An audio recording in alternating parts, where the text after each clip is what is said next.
मेरुपై మెరిసే ప్రియమైన బాబా, కనుపాపలలో నిలిచేవు బాబా,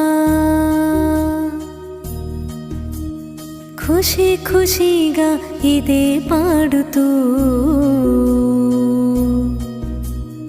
ఓ బాబా చేయించేది నీవే, చేసేది మేము నిమిత్తమై. హో మెరుపై మెరిసే ప్రియమైన బాబా, కనుపాపలలో నిలిచేవు బాబా, ఖుషి ఖుషిగా ఇదే పాడుతూ ఓ బాబా చేయించేది నీవే, చేసేది మేము నిమిత్తమై, చేసేది మేము నిమిత్తమై. హో మెరుపై మెరిసే ప్రియమైన బాబా,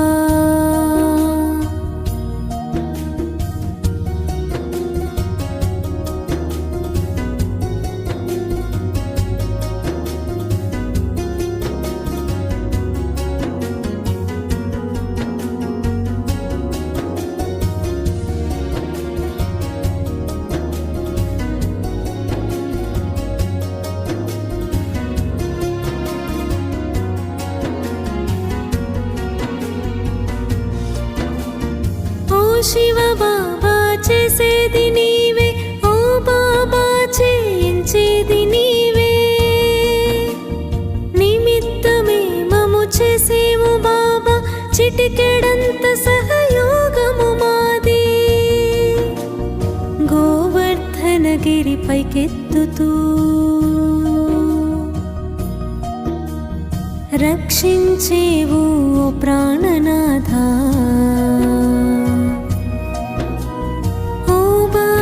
చేయించేది నీవే, చేసేది మేము నిమిత్తమై, చేసేది మేము నిమిత్తమై. హో మెరుపై మెరిసే ప్రియమైన బాబా,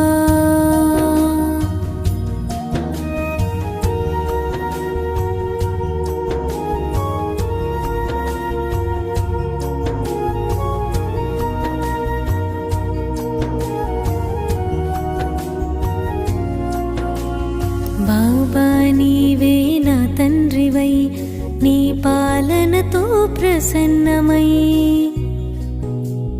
జగానికే అధిపతి నీవై, నీ ప్రియమైన వారసులమై,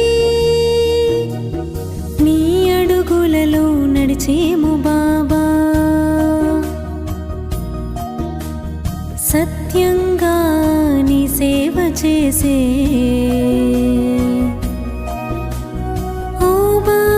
చేయించేది నీవే, చేసేది మేము నిమిత్తమై, చేసేది మేము నిమిత్తమై. హో మెరుపై మెరిసే ప్రియమైన బాబా,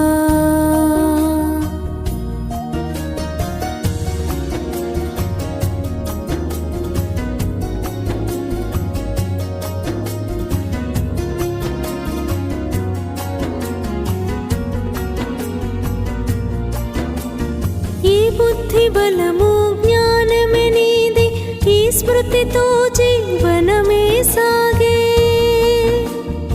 ఈ జగమంతా మీదే బాబా, ఇక ఎలా ఈ అహంకారము,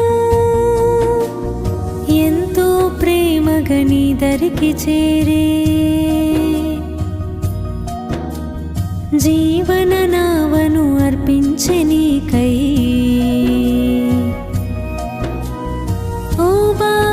చేయించేది నీవే, చేసేది మేము నిమిత్తమై. హో మెరుపై మెరిసే ప్రియమైన బాబా, మెరుపై మెరిసే ప్రియమైన బాబా, కనుపాపలలో నిలిచేవు బాబా, కనుపాపలలో నిలిచేవు బాబా, ఖుషి ఖుషిగా ఇదే పాడుతూ, ఖుషి ఖుషిగా ఇదే పాడుతూ ఓ బాబా చేయించేది నీవే, చేసేది మేము నిమిత్తమై, చేసేది మేము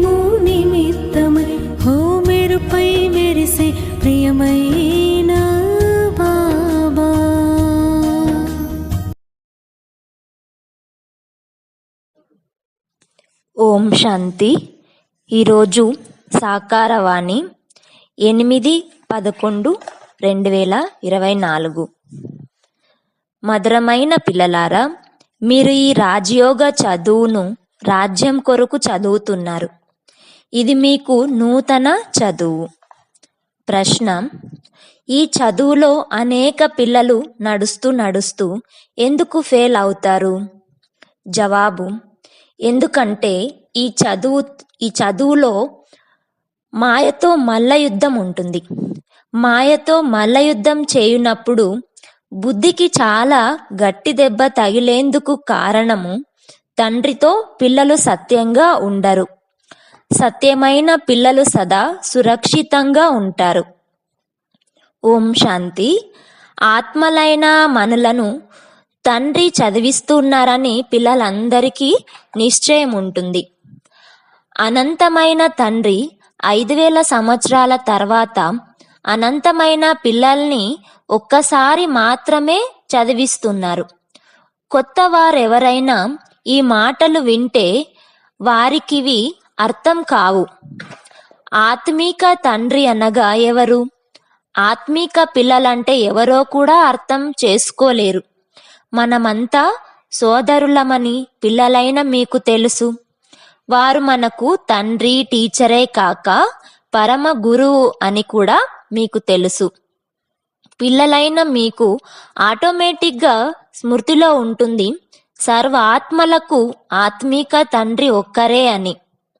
ఇక్కడ కూర్చున్న వారందరికీ తెలుసు సర్వ ఆత్మలు వారినే స్మృతి చేస్తారు. ఏ ధర్మానికి చెందిన వారైనా మానవ మాతృలందరూ తప్పకుండా స్మృతి చేస్తారు. అందరిలోనూ ఆత్మ ఉందని తండ్రి అర్థం చేయించారు. ఇప్పుడు తండ్రి చెప్తున్నారు, దేహ ధర్మాలన్నీ వదిలి స్వయాన్ని ఆత్మగా భావించండి. ఇప్పుడు ఆత్మలైన మీరు ఇక్కడ పాత్రను అభినయిస్తున్నారు. పాత్రను ఎలా అభినయిస్తున్నారో కూడా అర్థం చేయించారు. పిల్లలు కూడా నంబర్ వారుగా పురుషార్థానుసారమే అర్థం చేసుకుంటారు. మీరు రాజయోగులు కదా, చదువుకునే వారంతా యోగులే. చదివించే టీచర్తో తప్పకుండా యోగం ఉంచాలి. ఈ చదువు ద్వారా ఫలానాగా అవుతామని లక్ష్యం కూడా మీకు తెలుసు. ఇది రాజాది రాజులుగా తయారు చేసే ఏకైక చదువు. దీని పేరు రాజయోగం కదా. ఇది రాజ్యాన్ని ప్రాప్తి చేసుకునేందుకు తండ్రితో యోగము. ఇతర మనుషులెవ్వరూ ఎప్పుడూ ఈ రాజయోగంను నేర్పించలేరు. మీకు నేర్పించేది మానవ మాతృలు కాదు, ఆత్మలైనా మీకు పరమాత్మ నేర్పిస్తూ ఉన్నారు. తర్వాత మీరు ఇతరులకు నేర్పిస్తారు. మీరు కూడా స్వయాన్ని ఆత్మగా భావించండి. ఆత్మలైన మనకు తండ్రి నేర్పిస్తూ ఉన్నారు. ఇది జ్ఞాపకం లేకుంటే పదును నిండదు.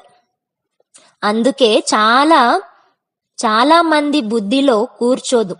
అందుకే తండ్రి సదా చెప్తూనే ఉన్నారు, యోగయుక్తంగా ఉండండి, స్మృతి యాత్రలో ఉండి అర్థం చేయించండి.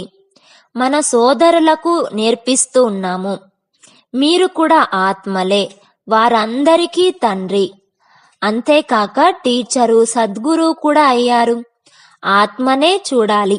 భలే ఒక్క సెకండులో జీవన్ముక్తి అనే గాయనమైతే ఉన్నది, కానీ ఇందులో శ్రమ చాలా ఉంది. ఆత్మాభిమానులుగా అవనందున మీ మాటలలో శక్తి ఉండదు. ఎందుకంటే తండ్రి అర్థం చేయించినట్లు మీరు అర్థం చేయించలేరు. కొంతమంది చాలా బాగా అర్థం చేయిస్తారు. పుష్పాలు ఎవరో ముళ్ళు ఎవరో తెలిసిపోతుంది. పాఠశాలలో 5-6 తరగతులు చదువుకున్న తర్వాత బదిలీ అవుతారు. మంచి పిల్లలు ఉన్నత తరగతులకు బదిలీ అయినప్పుడు ఆ టీచర్కు కూడా వెంటనే తెలిసిపోతుంది, ఈ పిల్లలు మంచి పురుషార్థం చేశారు, వీరు బాగా చదువుకున్నారు, అందుకే ఉత్తమ శ్రేణిలో ఉత్తీర్ణులయ్యారని టీచర్లకు తప్పకుండా తెలుస్తుంది కదా. అది లౌకిక చదువు. ఇక్కడ ఆ విషయమే లేదు. ఇది పారలౌకిక చదువు. ఇక్కడ అలా చెప్పరు. మొదట బాగా చదువుకొని వచ్చారు, అందుకే బాగా చదువుకుంటున్నారని అనరు. అక్కడ పరీక్షలో పాస్ అయి బదిలీ అవుతే బాగా కష్టపడి చదువుకున్నారని, కనుకనే మొదటి నంబర్లో ఉత్తీర్ణులైనారని టీచర్ భావిస్తారు. కానీ ఇది నూతన చదువు. ఇంతకుముందు ఈ చదువును ఎవరూ చదువుకోలేదు. చదువు చెప్పేవారు కూడా కొత్తవారే.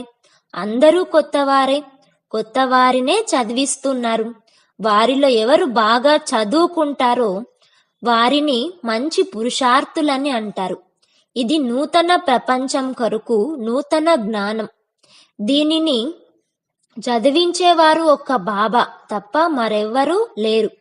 ఎవరెవరు ఎంతెంత గమనం ఉంచుతారో అంత ఉన్నతమైన నంబర్ లభిస్తుంది. కొంతమంది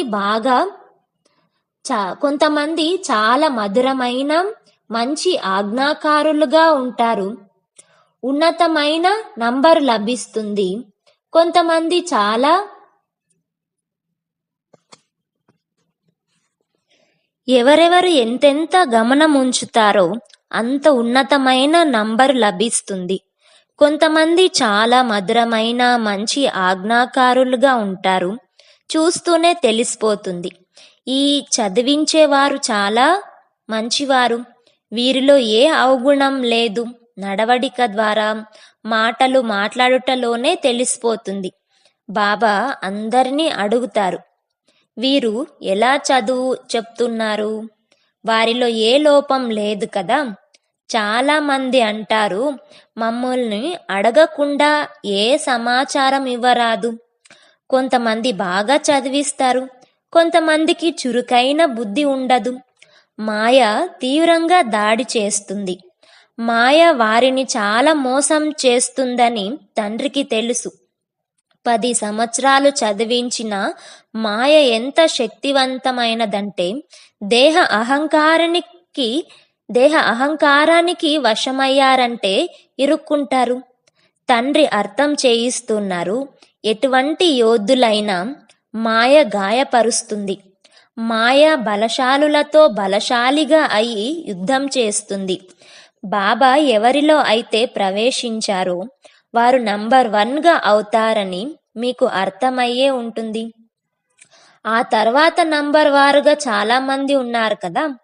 బాబా ఉదాహరణ కొరకు ఒకరినో ఇద్దరినో చూపిస్తారు. నంబర్ వారుగా అయితే చాలా మంది ఉంటారు. ఉదాహరణకి ఢిల్లీలో గీతా అక్కయ్య చాలా తెలివిగలదని కదా. చాలా మధురమైన బిడ్డ. గీత అంటే సత్యమైన గీత అని బాబా ఎప్పుడు అంటూ ఉంటారు. మనుషులు ఆ గీతను పఠిస్తూ ఉంటారు. కానీ భగవంతుడు రాజయోగంను ఎలా నేర్పించి రాజాది రాజులుగా తయారు చేశారో తెలియదు. సత్యుగంలో ఒకే ధర్మం ఉండేది. ఇది నిన్నటి మాటే. నేను మిమ్మల్ని ఎంత ధనవంతులుగా చేసి వెళ్ళాను. మీరు పదమాపదం భాగ్యశాలులుగా ఉండేవారు. ఇప్పుడు మీరెలా తయారయ్యారో మీరు ఫీల్ చేస్తూ ఉన్నారు కదా. ఈ గీతను వినిపించే వారికిలా అనిపిస్తుందా? వారు కొంచెం కూడా అర్థం చేసుకోరు. ఉన్నతమైనదిగా శ్రీమద్ భగవద్గీతకు మహిమ ఉంది. వారు గీతా పుస్తకాన్ని చదువుతారు లేక వినిపిస్తారు. తండ్రి పుస్తకం చదవరు. భేదం ఉంది కదా. వారికి స్మృతి యాత్ర లేనే లేదు. వారు క్రింద పడుతూనే వచ్చారు. సర్వవ్యాపి జ్ఞానం వలన అందరూ ఎలా అయ్యారో చూడండి. కల్పకల్పం ఇలాగే అవుతుందని మీకు తెలుసు. తండ్రి చెప్తున్నారు, మీకు నేర్పించి విషయ సాగరం నుండి దాటిస్తాను. ఎంత తేడా ఉంది. శాస్త్రాలు చదివేది భక్తి మార్గం కదా. తండ్రి చెప్తున్నారు, అవి చదివించినందున నాతో ఎవ్వరూ కలవలేరు. ఎటువైపు నుండి వెళ్ళినా అందరూ ఒకే చోటికి చేరుతారని భావిస్తారు. భగవంతుడు ఏదో ఒక రూపంలో వచ్చి చదివిస్తారని కూడా అప్పుడప్పుడు అంటారు. తండ్రే వచ్చి చదివిస్తారన్నప్పుడు మీరు ఏం చదివిస్తూ ఉన్నారు? గీతలో పిండిలో ఉప్పు వేసినంత సత్యం ఉంది అనగా చాలా కొన్ని పదాలే సత్యం. వాటిని మీరు పట్టుకోగలరు అనగా తెలుసుకోగలరు. సత్యుగంలో శాస్త్రాలు మొదలైనవి ఉండనే ఉండవు. అవి భక్తి మార్గంలోని శాస్త్రాలు. ఇవి అనాది కాదు, ఎప్పటి నుండో పరంపరగా రావడం లేదు. మనుషులకు అనాది అంటే ఏమిటో అర్థం తెలియదు. తప్పకుండా ఈ డ్రామా అనాది అని తండ్రి అర్థం చేయిస్తున్నారు. మీరు తండ్రి రాజయోగం నేర్పిస్తూ ఉన్నారు. ఇప్పుడు మీకు నేర్పిస్తూ ఉన్నారు. తర్వాత ఉండనే ఉండదు, అదృశ్యమైపోతాను. మా రాజ్యం అనాది అని మీరంటారు. రాజ్యమేమో అదే, కేవలం పావనంగా ఉండేది. మారిపోయి పతితమైపోయినందున పేరు మారిపోతుంది. దేవతలకు బదులు హిందువులని పిలుచుకుంటారు. నిజానికి ఆది సనాతన దేవీ దేవత ధర్మానికి చెందిన వారే కదా. ఇతరులు ఎలాగైతే సతో ప్రధానం నుండి సతో రజో తమోలోకి వస్తారో మీరు కూడా అదే విధంగా కిందకు దిగుతారు. రజోగుణంలోకి వస్తూనే అపవిత్రత కారణంగా దేవతలకు బదులుగా హిందువులని అనబడతారు. లేకుంటే హిందూ అనేది హిందుస్థానానికి పేరు. మీరు వాస్తవానికి దేవీ దేవతలుగా ఉండేవారు కదా. దేవతలు సదా పావనంగా ఉంటారు. ఇప్పుడు మనుషులు పతితమైపోయారు. అందువలన హిందువులని పేరుంచుకున్నారు. హిందూ ధర్మం ఎప్పుడు ఎలా రచింపబడింది అని అడగండి, ఎవ్వరూ తెలపలేరు. ఆది సనాతన దేవీ దేవత ధర్మం ఉండేది. దానిని స్వర్గమని మొదలైన మంచి మంచి పేర్లతో పిలుస్తారు. జరిగిపోయింది మళ్ళీ రిపీట్ అవుతుంది. ఇప్పుడు మీరు ప్రారంభం నుండి చివరి వరకు అంతా తెలుసుకున్నారు. తెలుసుకుంటూ పోతే జీవిస్తూ ఉంటారు. చాలా మంది మరణిస్తారు. తండ్రికి చెందిన వారిగా అయితే మాయతో యుద్ధం జరుగుతుంది. యుద్ధం జరిగినందున విద్రోహులుగా అవుతారు. రావణునికి చెందిన వారిగా ఉండేవారు ఇప్పుడు రాముని వారిగా అయ్యారు. మళ్ళీ రావణుడు రాముని పిల్లలపై విజయం పొంది తన వైపుకు తీసుకెళ్తాడు. కొంతమంది జబ్బు పడతారు. అప్పుడు వారు ఇక్కడకు లేకుండా అక్కడకు లేకుండా పోతారు. సంతోషము ఉండదు, అలాగని దుఃఖము ఉండదు. మధ్యలో ఊగిసలాడుతూ ఉంటారు. మీ వద్ద కూడా మధ్యలో ఉండేవారు చాలా మంది ఉన్నారు. ఇక్కడ పూర్తి బాబావారిగాను అవ్వరు, పోనీ అటు పూర్తి రావణి వారిగా కూడా అవ్వరు. ఇప్పుడు మీరు పురుషోత్తమ సంగమ యుగంలో ఉన్నారు. ఉత్తమ పురుషునిగా అయ్యేందుకు పురుషార్థం చేస్తూ ఉన్నారు. ఇవన్నీ చాలా లోతుగా అర్థం చేసుకోవలసిన విషయాలు. బాబా అడిగినప్పుడు చాలా మంది పిల్లలు చేతులెత్తుతారు, కానీ బుద్ధి లేదని బాగా అర్థం చేసుకున్నారు. భలే శుభాన్నే పలుకండని బాబా అంటారు. అందరూ మేము నరుడు నుండి నారాయణుగా అవుతామనే అంటారు. నరుని నారాయణుగా చేసే కథ ఇదే. అజ్ఞాన కాలంలో కూడా సత్యనారాయణ కథ విన్నారు కదా. అక్కడ ఎవరు ఏమీ అడగరు. ఈ తండ్రి ఒక్కరే అడిగేవారు. ఇంత ధైర్యం ఉందా? మీరు తప్పకుండా పావనంగా కూడా అవ్వాలి. ఈ జన్మలో ఏ పాపకార్యం చేయలేదా అని ఎవరైనా వచ్చినప్పుడు అడగండి. జన్మాంతరాలుగా పాపం చేస్తూనే ఉన్నారు. ఈ జన్మలోని పాపాలు తెలిపితే తేలికైపోతారు. చాలా మంది పిల్లలు సత్యం చెప్పునందున మాయ ఒక్కసారిగా తీవ్రంగా ముష్టిగూతాలు తగిలిస్తుంది. మీది చాలా కఠినమైన ముష్టి యుద్ధం, అంటే బాక్సింగ్. ఆ బాక్సింగ్లో శరీరానికి దెబ్బ తగులుతుంది. ఇందులో బుద్ధికి పెద్ద గాయం అవుతుంది.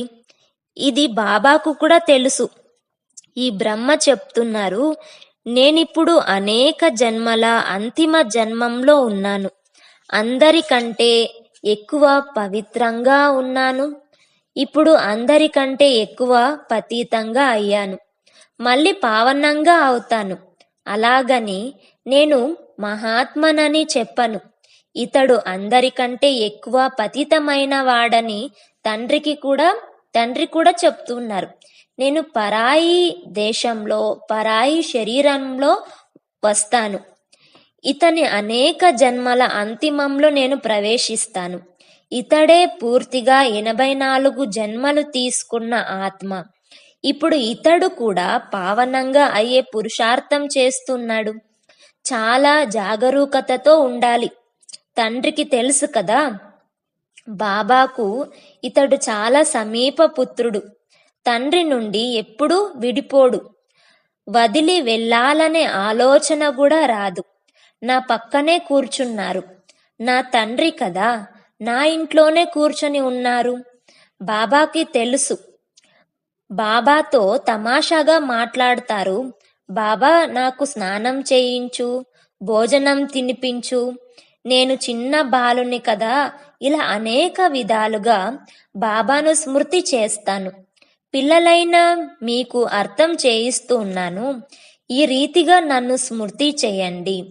బాబా, మీరు చాలా మధురమైన వారు. మమ్మల్ని విశ్వం అంతటికీ చక్రవర్తులుగా చేస్తారు. ఈ మాటలు మరెవ్వరి బుద్ధిలో ఉండవు. తండ్రి అందరినీ తాజాగా చేస్తూ ఉన్నారు. అందరూ పురుషార్థం చేస్తూ ఉన్నారు. కానీ నడవడిక కూడా అలా ఉండాలి కదా. తప్పు జరిగితే వెంటనే బాబా, మా వలన ఈ తప్పు జరిగింది అని తండ్రితో చెప్పేయాలి. కొంతమంది బాబా 100 రెట్లు శిక్ష పెరుగుతుంది. కొంతమంది బాబా ఈ తప్పు చేశాను, మమ్మల్ని క్షమించండి అని కూడా వ్రాశారు.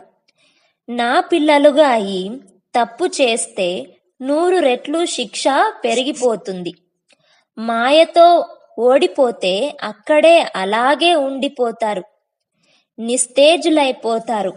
చాలా మంది ఓడిపోతుంటారు. ఇది చాలా గొప్ప మల్ల యుద్ధం. రామ రావణుల యుద్ధంలో వానర సైన్యాన్ని సహాయంగా తీసుకున్నట్లు చూపిస్తారు. ఇదంతా పిల్లల నాటకం వలె తయారైంది. చిన్న పిల్లలకు తెలివి తక్కువగా ఉంటుంది కదా. వారికి పైసా భాగం తెలివి కూడా లేదు. ప్రతి ఒక్కరూ ఈశ్వరుని రూపమే అని అంటారు. అలాగైతే ప్రతి ఒక్కరూ ఈశ్వరు అయితే సృష్టిస్తారు, పాలన వినాశనం కూడా చేసేవారు. ఈశ్వరుడు ఎవరైనా వినాశనం చేస్తాడా? వినాశనం చేస్తారనడం పూర్తిగా అజ్ఞానము. అందుకే బొమ్మలాట అని అంటారు. విచిత్రం కదా, మానవుల బుద్ధి ఏమైపోయింది? ఎంతగా ఖర్చులు చేస్తుంటారు. తండ్రి అడుగుతున్నారు, నేను ఇంత గొప్పగా తయారు చేసి పోయాను, మీరు ఏం చేశారు? మనమే దేవతలుగా ఉండేవారమని, చక్రంలో తిరిగి ఇప్పుడు బ్రాహ్మణులుగా అయ్యామని మీకు తెలుసు. మళ్ళీ మనం దేవతలుగా అవుతాము. ఇది బుద్ధిలో ఉంది కదా. ఇక్కడ కూర్చున్నప్పుడు ఈ జ్ఞానం బుద్ధిలో ఉండాలి. తండ్రి చాలా జ్ఞాన సాగర్లు కదా. భలే శాంతిధామంలో ఉన్న వారిని జ్ఞానసాగరులనే అంటారు. మీ ఆత్మలో కూడా జ్ఞానం అంతా ఉంటుంది కదా. ఈ జ్ఞానం వలన మా కనులు తెరుచుకున్నాయని అంటారు. తండ్రి మీకు జ్ఞాన నేత్రమునిస్తారు. ఆత్మకు సృష్టి ఆది మధ్యాంతాలు తెలిసిపోయాయి. చక్రం తిరుగుతూ ఉంటుంది. బ్రాహ్మణులకే స్వదర్శన చక్రం లభిస్తుంది. దేవతలను చదివించేవారు ఎవరూ ఉండరు. వారికి శిక్షణ అవసరం లేదు. దేవతలుగా తయారయ్యేందుకు చదవాల్సింది మీరే. ఇప్పుడు తండ్రి కొత్త కొత్త విషయాలు అర్థం చేయిస్తూ ఉన్నారు. ఈ కొత్త చదువును చదువుకొని మీరు ఉన్నతంగా అవుతారు. ఫస్ట్ లోని వారే లాస్ట్ గా అయ్యారు. తిరిగి లాస్ట్ లోని వారే ఫస్ట్ గా అవుతారు. ఇది చదువు కదా. ప్రతి కల్పం వచ్చి పతితుల నుండి పావనంగా చేస్తారని ఇప్పుడు మీరు అర్థం చేసుకున్నారు. ఆ తర్వాత ఈ జ్ఞానం సమాప్తమైపోతుంది. అచ్చా, మధురాతి మధురమైన అపురూపమైన పిల్లలకు మాతాపిత బాప్దాదాల ప్రియస్మృతులు మరియు గుడ్ మార్నింగ్. ఆత్మీక పిల్లలకు ఆత్మీక తండ్రి నమస్తే. ధారణ కొరకు ముఖ్య సారం: చాలా చాలా ఆజ్ఞాకారులుగా మధురంగా తయారై నడుచుకోవాలి. దేహ అహంకారంలోకి రాకూడదు. తండ్రికి పిల్లలుగా అయిన తర్వాత ఏ తప్పులు చేయరాదు. మాయతో చేసే మల్ల యుద్ధంలో చాలా హెచ్చరికగా ఉండాలి. మీ మాటలలో శక్తిని నింపుకునేందుకు ఆత్మాభిమానులుగా ఉండే అభ్యాసం చేయాలి.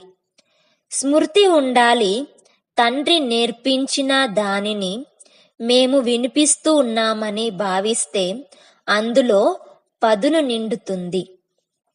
వరదానము: అవినాశీ నశాలో ఉండి ఆత్మీక ఆనందాన్ని ఉత్సాహాన్ని అనుభవం చేసే బ్రాహ్మణుల నుండి ఫరిస్తా భవ. బ్రాహ్మణుల నుండి ఫరిస్తాలైన మీరు దేవతల కంటే ఉన్నతమైన వారు. దేవతల జీవితంలో తండ్రి ఇచ్చిన జ్ఞానం ఉత్పన్నం అవ్వదు. పరమాత్మతో మిలనము కూడా అనుభవం అవ్వదు. అందువలన ఇప్పుడు సదా మేము దేవతల కంటే ఉన్నతమైన బ్రాహ్మణుల నుండి ఫరిస్తాలము అనే నశ ఉండాలి. ఈ అవినాశి నశాయే ఆత్మీక ఆనందాన్ని ఉత్సాహాన్ని అనుభవం చేయిస్తుంది. ఒకవేళ నశ సదా లేకుంటే అప్పుడప్పుడు ఆనందంగా ఉంటారు, అప్పుడప్పుడు వ్యాకుల పడతారు. స్లోగన్: మీ సేవను కూడా తండ్రి ముందు అర్పిస్తే అప్పుడు సమర్పిత ఆత్మ అని అంటారు. ఓం శాంతి.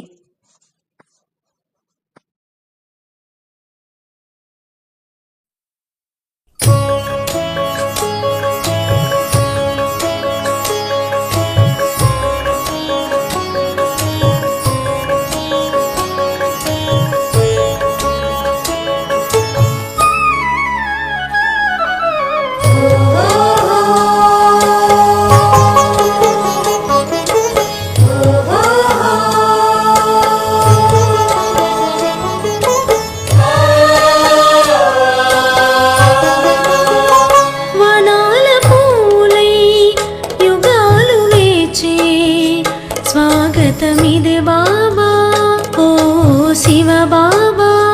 వనాల పూలై యుగాలు వేచే స్వాగతమిదే బాబా, ఓ శివ బాబా.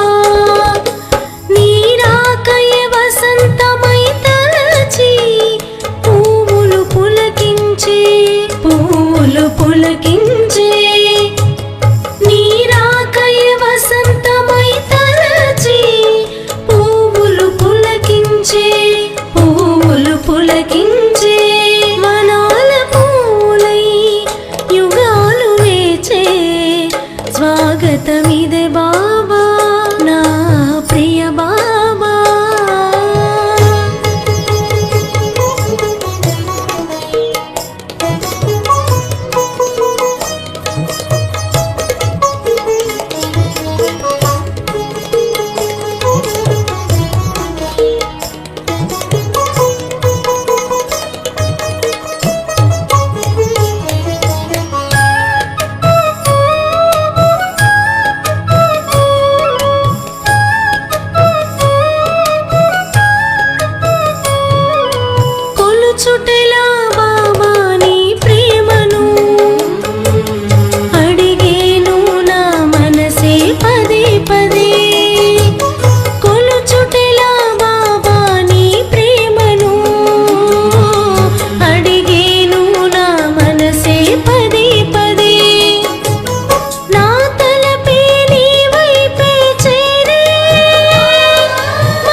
దీపశిఖై నీ రూపమే కన్నులలో వెలుగై మెరిసేను నా మదిలో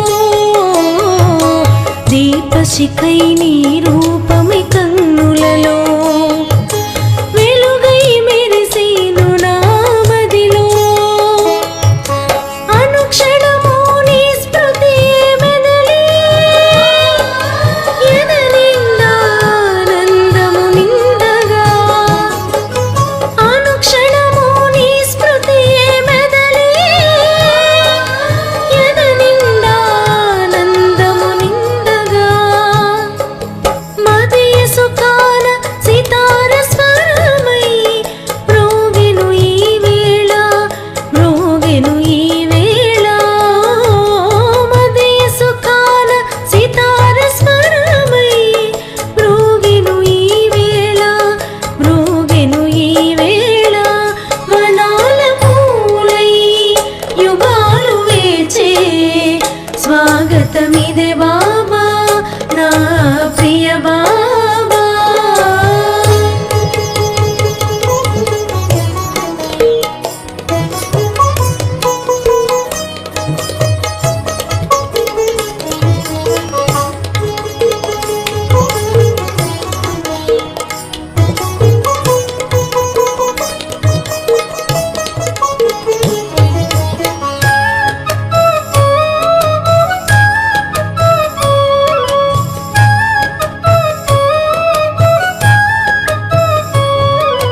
కలకాలం నీ స్నేహమే కోరుతూ నీ కోసం విరజాజై మారనా కలకాలం నీ స్నేహమే కోరుతూ నీ కోసం విరజాజై మారనా పవిత్రమైన సేవా భావముతో మనిషిగలను వలచెనులే నీ మురళి పవిత్రమైన సేవా భావముతో మనిషిగలను వలచెనులే నీ మురళి సంగమయుగ సమయమే అమూల్యం ఎంతో సుఖమయం ఎంతో శాంతిమయం ఓ సంగమయుగ సమయమే అమూల్యం ఎంతో సుఖమయం